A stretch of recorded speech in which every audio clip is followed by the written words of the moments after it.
And very simply, I realize that it's not necessarily a fixed income question because you can do it electronically. But if there were this travel ban, what does that do for investors going forward and the ability to conduct business? We already have the IMF saying global GDP will contract almost 5%. Wouldn't this be an added blow? It's a good question. Certainly we've found out that in the financial services industry that working from home has worked out much better than expected, that business is proceeding, people are gaining clients, people are managing their portfolios, investing, making markets, and it doesn't seem to have that much of a near-term impact.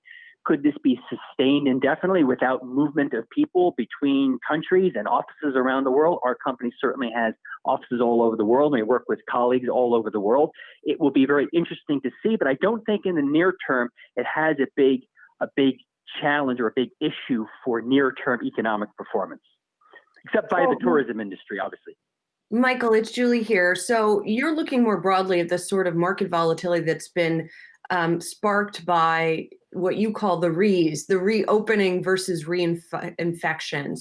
And it seems like there's not necessarily a lot of rhyme or reason as to what's driving that on a given day sometimes, because you have an uptick in cases yesterday and it didn't seem to hurt the market. So A, how long can we expect that? Is that an indefinite phenomenon? And B, which side do you come out on? Do you think that that we will see reopening sort of win out and the nascent economic recovery that we're starting to see win out? It's a very good question, and that has actually been a thesis of ours of a race between reopening and reinfection rates. Depending on how that transpired, we've seen that all around the world, and even in Germany when they released the lockdowns, that they've seen a rise in cases, but in a very manageable way over there, in very isolated patterns without too much community transmission between regions or in Germany. In the United States, it's clearly rising more rapidly in many states around the U.S., and that is unnerving people at a time when the good news is kind of out there. The reopenings have occurred. It's happening in New York, but it's already been there in many states already. So the good news or the optimism about the future in terms of market prices, asset prices, is already embodied. And obviously the equity market has been doing quite well lately. Corporate bonds have been doing quite well of late. Emerging markets have been doing quite well of late. That stream of good news has been running out of late, in the sense that the reinfection news is becoming more powerful story in terms of risk than the reopening story, where people will assume that was the case right now. So that became the baseline scenario. The thing we have to be careful about, I think, on the reinfection rates is that things are not linear in the world. In other words, if you get a 10% rise in reinfection rate, does that mean people are more worried about a 10% drop in things or 10% probability drop in reopenings? I don't think so. I think you can have rise in infection rates. That's logical to see as things reopen. The question is it manageable or not? And I think what we've seen in the last couple of days in the news about these states which are seeing very rapid rises in new infections is this going to be manageable? And I think the market is starting to question whether how manageable that will actually be. Will it require a re-lockdown, imposition of controls on people's spending behavior, which would hurt the economy? So I think we're getting to that point where we'll need to see things get better, or the implications of this for economic activity in these areas. Jared Blickery here. I just want to tap your expertise in the fixed income market. You mentioned corporate bonds behaving well, as are equities, but what kind of signals would you look for in either corporate bonds or U.S. govies in terms of forecasting some potential problems on the horizon? In other words, maybe a bigger sell-off than we're experienced today.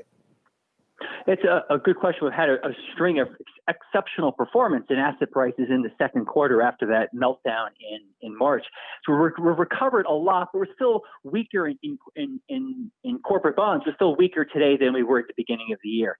The S&P 500 is still below the levels it was at the beginning of the year, but getting close to where it was. Obviously, with a lot of dispersion across different industries, depending upon how directly impacted they were by the COVID crisis.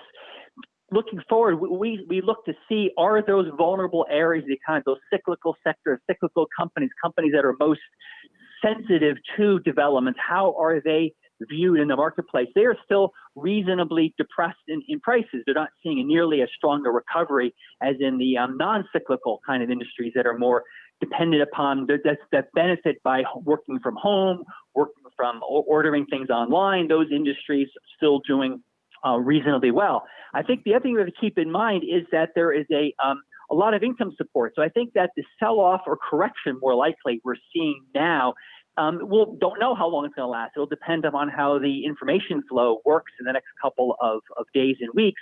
But the important point is that fiscal policy and monetary policy is overwhelming right now. It is extremely large, and that is providing support on the income side. As long as investors stay confident that policymakers will not make an error, will not pull the rug out from under the economy or income support schemes through unemployment systems, things like that, will be okay. People remain confident. Yeah, this is a temporary setback, but we know the blueprint. We've seen it around the world. If you're able to control infection rates, things do get a lot better. We don't know how long it will return to normal. Yeah, Michael, to that point, though, remember how one of the big risks that folks were talking about within the investment grade space was the triple Bs, and that the triple Bs could get downgraded into junk status. Is risk no longer off the table, or is that something investors should pay attention to in maybe the near future? Well, it's a very good question. It's something that the market has wrestled with prior to the pandemic, and obviously post-pandemic. I think it's been a relaxed worry in the sense that it seems that policymakers, both fiscal policymakers in the government as well as monetary policymakers at the Fed and other central banks of the world, have basically subtly said that, look, if you're a solvent company prior to this crisis, we're going to make sure you're solvent through the crisis.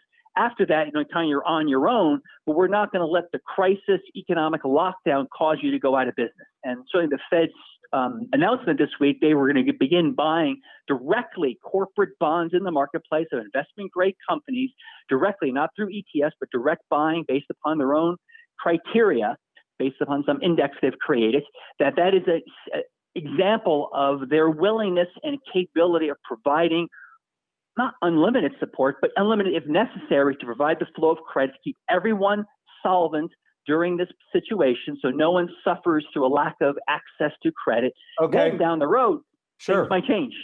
We got it. Michael Kushma, Morgan Stanley Investment Management CIO of Global Fixed Income. Good to have you here. We're watching the sell-off accelerate on Wall Street. We're going to take a quick break. Hey investors, Zach Guzman here. Are you interested in learning more about the markets and getting the latest financial news? Well, then click right here to subscribe to our Yahoo Finance YouTube channel. Get the latest up-to-the-minute market analysis, big interviews in the world of finance, and information on how to manage your money every day wherever you are.